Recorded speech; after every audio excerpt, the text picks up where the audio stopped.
Perkenalkan, nama saya Denis Garis Sembiring. Di sini saya akan menjelaskan sedikit tentang yang pertama itu PT Dana Reksa, yang kedua lembaga keuangan mikro, dan yang ketiga ialah teknologi finansial atau fintech. Yang pertama itu ialah apa itu PT Dana Reksa?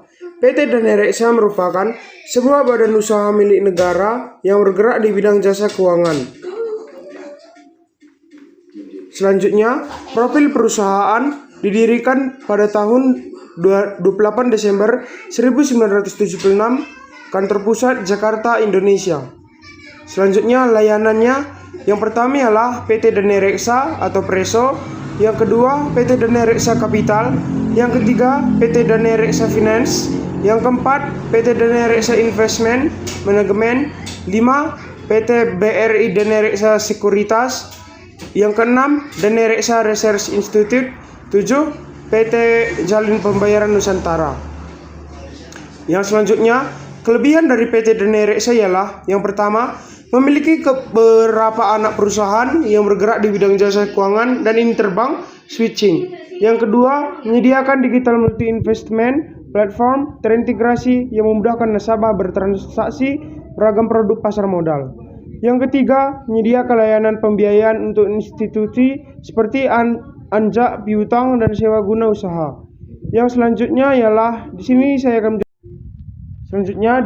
menjelaskan sedikit tentang lembaga keuangan mikro, di mana lembaga keuangan mikro memiliki latar belakang, yaitu lembaga keuangan mikro hadir sebagai jawaban atas kebutuhan masyarakat kecil dan menengah, khususnya mereka yang berada di daerah perdesaan atau yang tidak memiliki akses terhadap layanan perbankan formal. Beberapa latar utama berdirinya lembaga keuangan mikro antara lain: 1. Keterbatasan akses keuangan. 2. Peran dalam pemberdayaan ekonomi. 3. Kebutuhan layanan keuangan yang fleksibel. 4. Kehadiran lembaga non-formal yang belum terkelola. 5. Dukungan pemerintah dan regulasi. Selanjutnya ialah dasar hukum LKM. Dasar hukum LKM lembaga keuangan mikro di Indonesia antara lain: 1. Undang-Undang Nomor 1 Tahun 2013 tentang Lembaga Keuangan Mikro. 2. Peraturan Otoritas Jasa Keuangan atau OJK yang terkait dengan LKM. Dasar hukum ini mengatur tentang 1. Definisi dan ruang lingkungan lembaga keuangan mikro. 2. Jenis dan bentuk lembaga keuangan mikro. 3. Kegiatan usaha lembaga keuangan mikro. 4. Pengawasan dan regulasi lembaga keuangan mikro. 5. Tata cara pendirian dan pengelolaan lembaga keuangan mikro. Selanjutnya, di sini saya menjelaskan definisi lembaga keuangan mikro. Lembaga keuangan mikro adalah lembaga keuangan yang menyediakan jasa keuangan kepada masyarakat dengan skala kecil, terutama di daerah pedesaan atau masyarakat berpenghasilan rendah. Selanjutnya adalah kegiatan usaha. Kegiatan usaha lembaga keuangan mikro meliputi: 1. Pemberian kredit, memberikan pinjaman kepada masyarakat dengan skala kecil seperti kredit mikro untuk usaha kecil dan menengah. 2. Simpanan, menerima simpanan dari masyarakat seperti tabungan dan deposito. 3. Jasa keuangan lainnya, menyediakan jasa keuangan lainnya seperti pembayaran, pengiriman uang, dan lain-lain. Selanjutnya di sini saya menjelaskan tentang tujuan lembaga keuangan mikro.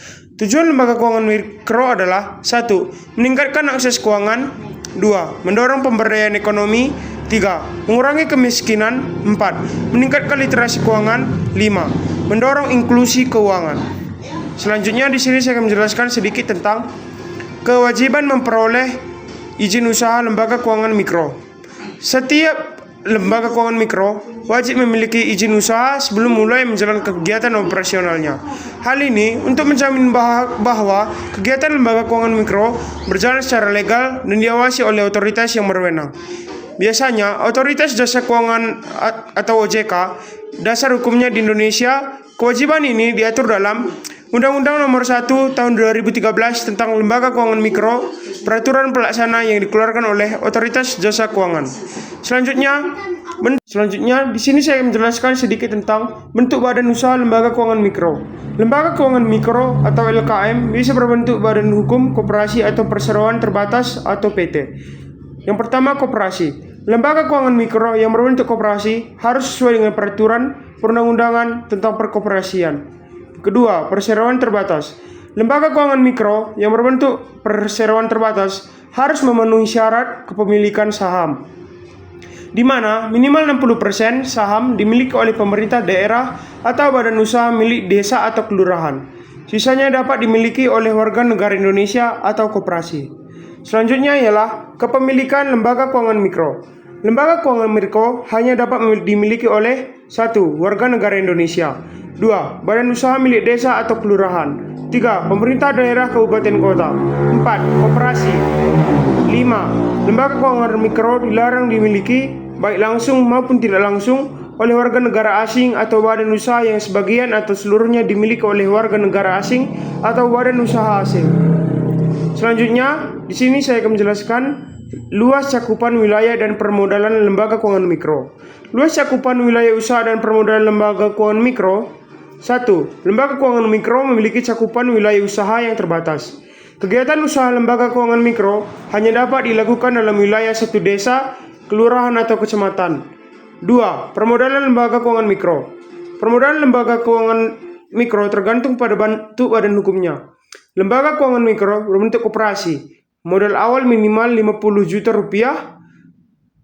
Lembaga keuangan mikro berbentuk perseroan terbatas atau PT. Modal disetor minimal 100 juta rupiah. Selanjutnya ialah transformasi LKM.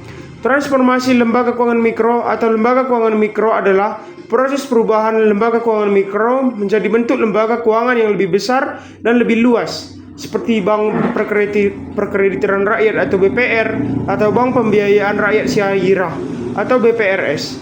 Transformasi ini diatur oleh Otoritas Jasa Keuangan atau OJK dan bertujuan untuk meningkatkan kualitas dan efisiensi pengelolaan lembaga keuangan mikro. Selanjutnya ialah laporan keuangan LKM. Berikut adalah ringkasan laporan keuangan lembaga keuangan mikro atau lembaga keuangan mikro yang umum digunakan sesuai ketunjukan Otoritas Jasa Keuangan. 1. Laporan posisi keuangan atau neraca. 2. Laporan laba rugi atau surplus atau defisit. 3. Laporan arus kas. 4. Catatan atas laporan keuangan atau CALK. Selanjutnya adalah larangan lembaga keuangan mikro. Sebagaimana pasal 14 Undang-Undang Nomor 1 Tahun 2013, dalam melakukan kegiatan usahanya, lembaga keuangan mikro dilarang untuk 1. Menerima simpanan berupa giro dan ikut serta dalam lalu lintas pembayaran. 2. Melakukan kegiatan usaha dalam valuta asing. 3. Melakukan usaha pengasuransian sebagai penanggung. 4. Bertindak sebagai penjamin. 5. Memberi pinjaman atau pembiayaan kepada lembaga keuangan mikro lain, kecuali dalam rangka mengatasi kesulitan likuiditas bagi lembaga keuangan mikro lain dalam wilayah kabupaten kota yang sama. 6. Melakukan usaha di luar kegiatan usaha sebagaimana dimaksud dalam pasal 11 ayat 1 Undang-Undang Nomor 1 Tahun 2013. Selanjutnya ialah pembinaan, pengaturan, dan pengawasan lembaga keuangan mikro. 1. Pembinaan lembaga keuangan mikro dilakukan oleh pemerintah dan otoritas jasa keuangan untuk meningkatkan kapasitas lembaga keuangan mikro melalui pelatihan dan edukasi.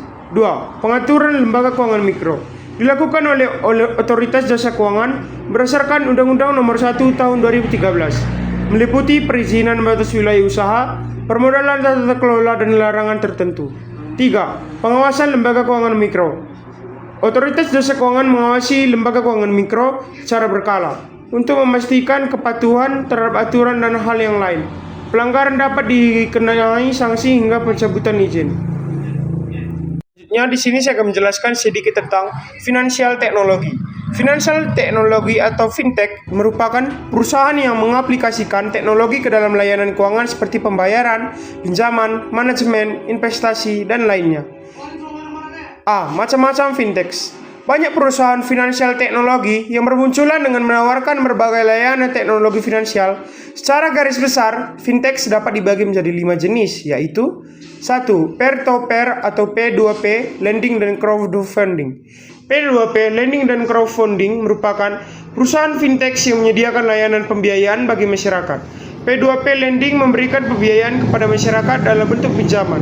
Sementara itu, crowdfunding memberikan pembiayaan kepada masyarakat dalam bentuk penyertaan modal usaha. 2. Payment, clearing, dan settlement. Fintech jenis ini menghadirkan beragam layanan pembayaran yang lebih efisien dibandingkan dengan pembayaran konvensional.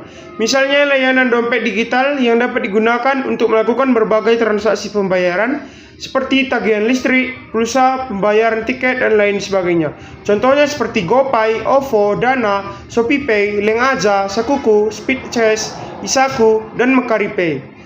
Yang ketiga ialah manajemen risiko investasi. Fintech manajemen risiko investasi menyediakan layanan pengelolaan keuangan secara praktis mulai dari perencanaan hingga alokasi penggunaan dana baik untuk kebutuhan, tabungan maupun investasi.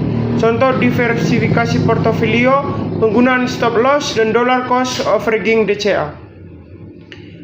Pertama, diversifikasi portofolio.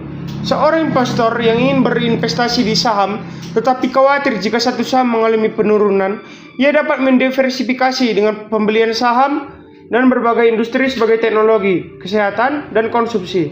Dengan cara ini, jika satu industri mengalami penurunan, investor masih memiliki aset yang stabil dari industri lain. Yang kedua, stop loss. Investor yang berinvestasi di saham A membeli saham tersebut pada harga 20.000 untuk mengelola risiko. Ia menetapkan stop loss pada harga 19.000. Jika harga saham turun ke Rp19.000, secara otomatis saham akan dijual untuk meminimalkan kerugian. Yang ketiga adalah dollar cost averaging atau DCA. Investor menyisihkan Rp1 juta setiap bulan untuk membeli saham. Jika harga saham turun, investor akan membeli lebih banyak saham dengan dana yang sama. Jika harga saham naik, investor akan membeli saham lebih sedikit.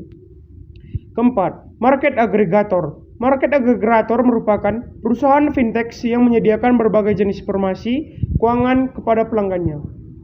Manfaat dari fintech atau financial technology dapat memberikan beragam manfaat dalam dunia keuangan. Di antaranya sebagai berikut. 1. Bagi masyarakat. Yang pertama ialah mendapat layanan yang lebih baik. Yang kedua, pilihan layanan yang lebih bervariasi. Dan yang ketiga, biaya layanan menjadi lebih murah. Di dalam bagi pelaku fintech, yang pertama ialah biaya operasional menjadi lebih rendah. Yang kedua, menyederhanakan antar transaksi. Dan yang ketiga, alur informasi lebih jelas dan terstruktur. Dan yang terakhir, yang ketiga ialah bagi negara. Yang pertama, mendorong transmisi kebijakan ekonomi. Yang kedua, meningkatkan kecepatan perputaran uang sehingga